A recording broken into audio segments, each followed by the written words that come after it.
Hello and welcome everyone. Today we're going to be talking about a GIL making method in Final Fantasy XIV. Over the next few minutes, we'll be opening 150 gold sacks, which can be acquired from Palace of the Dead. Palace of the Dead is often overlooked as one of the big moneymakers of Final Fantasy XIV. I will say it's pretty niche and it takes a little bit to get into, but over the course of this video, we're going to be talking about the basics as well as showing you the final haul of what Palace of the Dead loot can look like. To unlock Palace, you'll need to head over to Gridania and grab the quest called The House That Death Built. In order to see this quest, you must have completed the quest called Into a Copper Hell, which is very early ARR MSQ. It's worth mentioning that free-to-play players can of course also run this content. So where is the GIL coming from Palace of the Dead? Once you're within Palace of the Dead, you'll have a pomander called Pomander of Intuition, which will reveal treasure on the floor that you're currently playing in.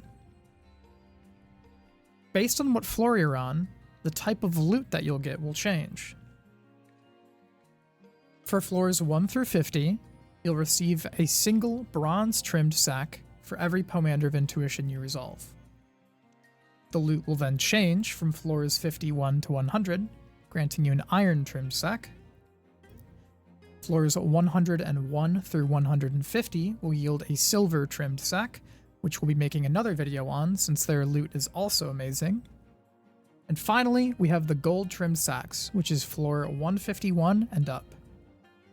These are the ones that we're going to talk about today, and we'll run over some of the loot, as well as showing me opening 150 of them.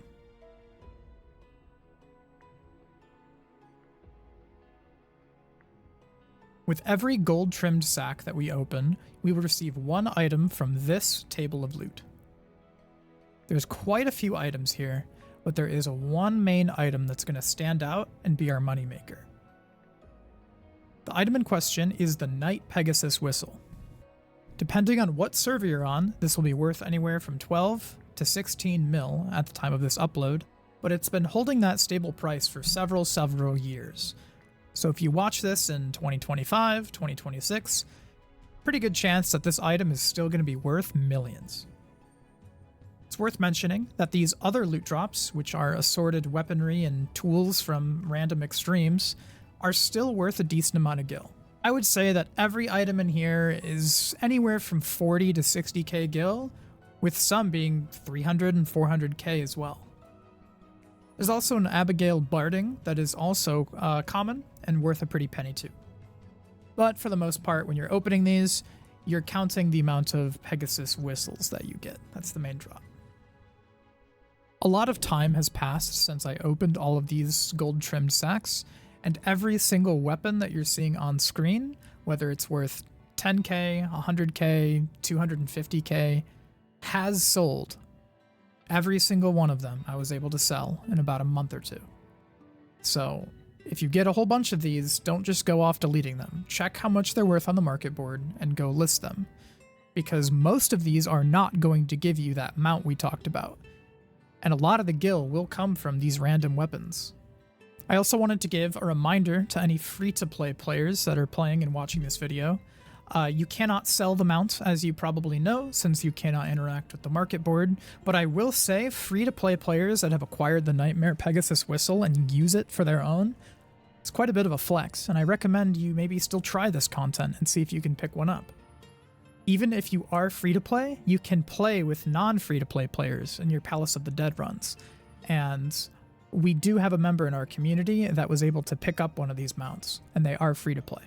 It's worth mentioning that when you get to floors 151 plus, on average in our intuition runs, we were getting anywhere from 3 to 4 intuitions per set of 10 floors, with sometimes getting 5, but that's more rare. On average, if you're doing a full run, you should see anywhere from 17 to 20 gold-trimmed sacks from your runs. The entire run itself takes roughly 5.5 to 6 hours with a decent group, and you're also gaining hordes from the lower levels as well, which we'll talk about in a future video. I don't think this is the be-all, end-all gil-making method in the game. I think a lot of people just tend to overlook how profitable this content can be, especially if you enjoy playing it in your free time.